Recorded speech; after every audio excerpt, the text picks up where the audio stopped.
try to talk loud since we don't have a loudspeaker. And we have Max Hernandez going to be our guest speaker today.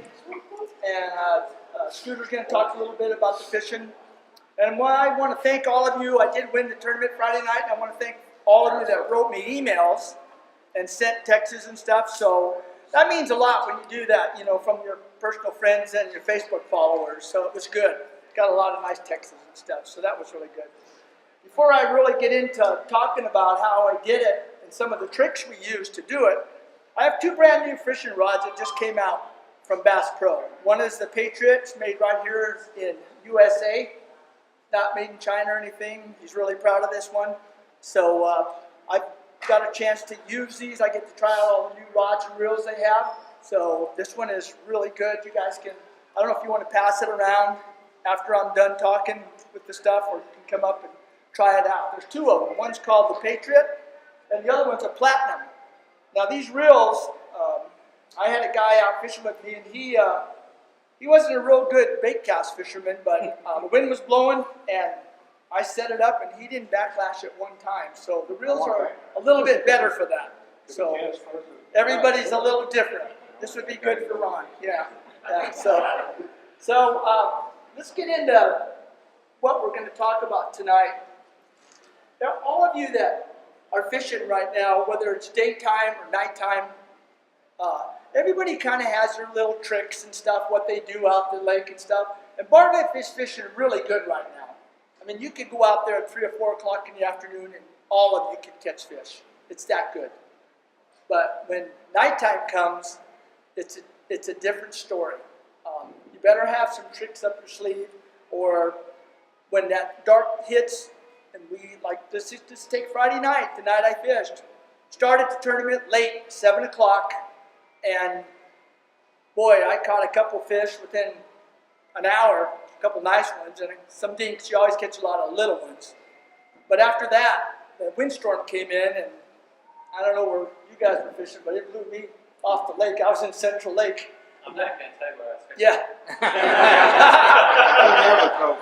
Don't worry, I already know where you're fishing. I had 10 phone calls. Somebody fished right next to you.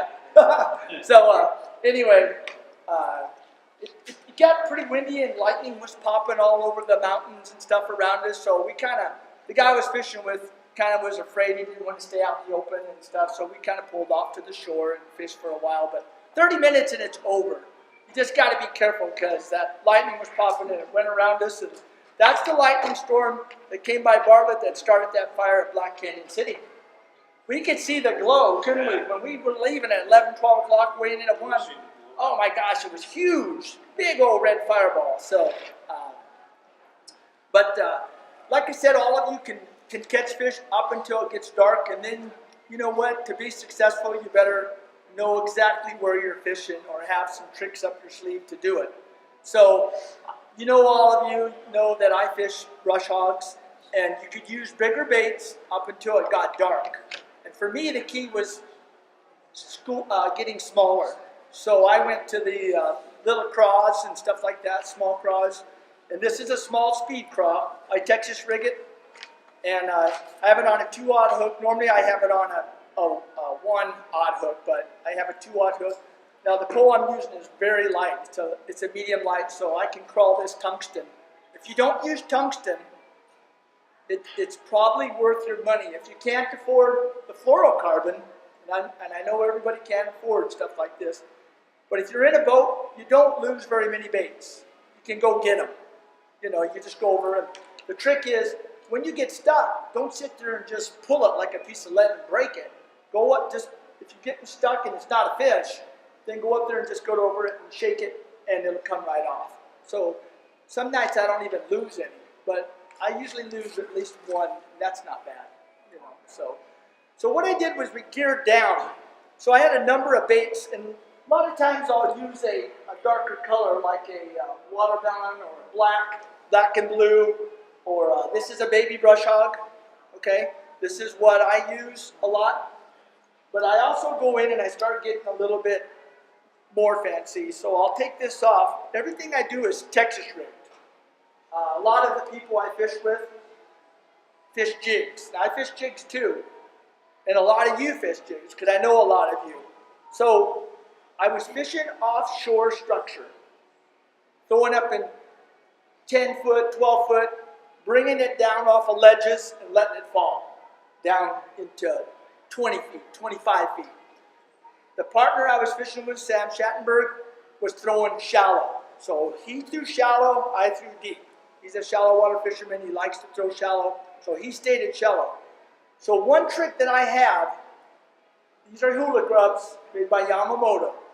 So you actually can Texas rig these. You thread it on exactly like a worm, goes right on like that, bring it over the keeper part of the hook. Okay, it looks like that, your hook's hanging out. Now, I normally use a 1.5 aught hook on this Yamamoto, all right, but I'm going to just use this for giggles. So there it is, Texas rig. You probably save yourself 75% not getting hung up. And I can go out with the best of you while you're throwing that 1/2 ounce jig or that 3/4 ounce jig. And some of you that fish deeper like to bang it around a little bit more, but I'll catch you fish for fish with Texas rigs. You'll lose a 6 rigs to a dozen rigs. I'll lose none.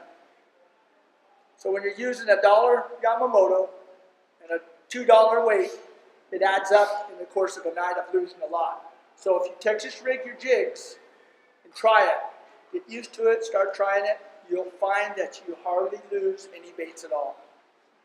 And I know this is just my idea. There's other people in the room that might use 1/2 ounce jigs and 3/4. I fish with Robin a lot, and I'll catch more fish on this than he will with a 1/2 ounce jig during the course of the day. So it works. It does work. So, you know, I might not catch more than Dean, but I'll do this. So, but anyway, this is a trick that you need to try if you're out jig fishing.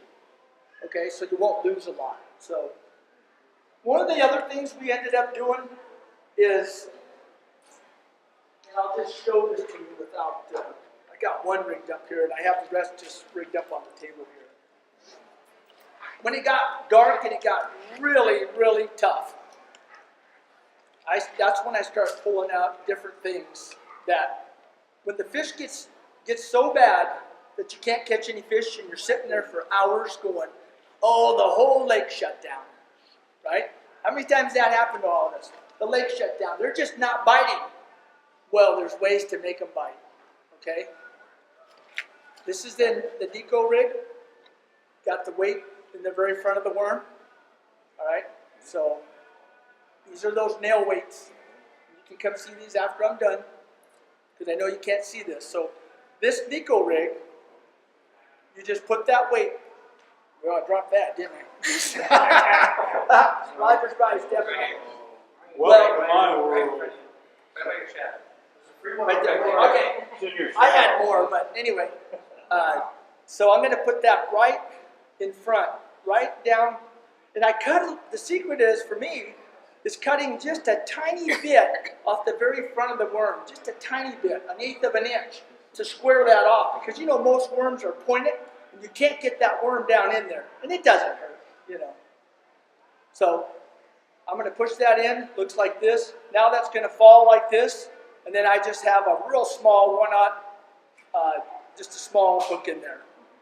That you can just pull along the bottom when they're not biting. And for some reason, that wacky worm catches fish when nothing else works. Okay? So that's one way of doing it. You actually can rig this weedless if you want. This worm also, you know. You just rig it the long way. You know, you actually can go through the worm. I'll show you guys a way to do this. You actually can go through the worm, slide it. I know this is hard to see, guys. It's dark. You can slide it all the way up and just like you're rigging a regular worm.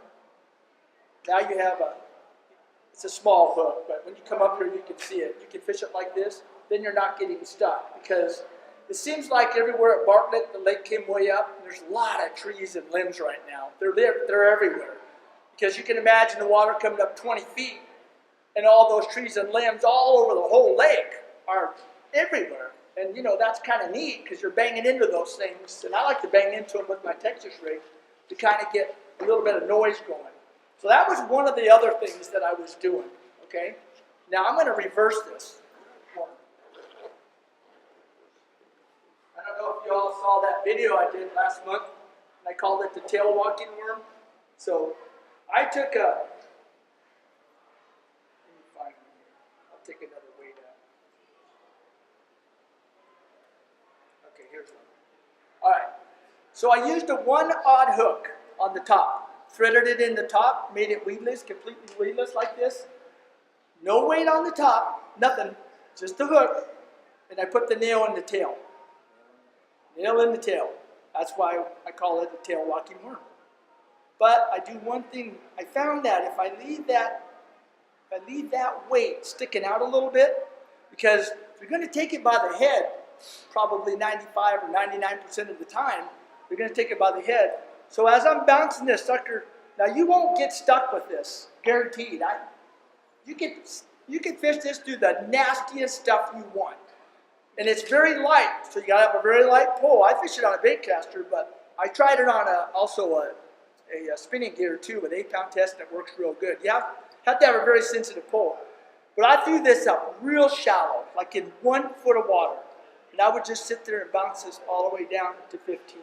Took a while.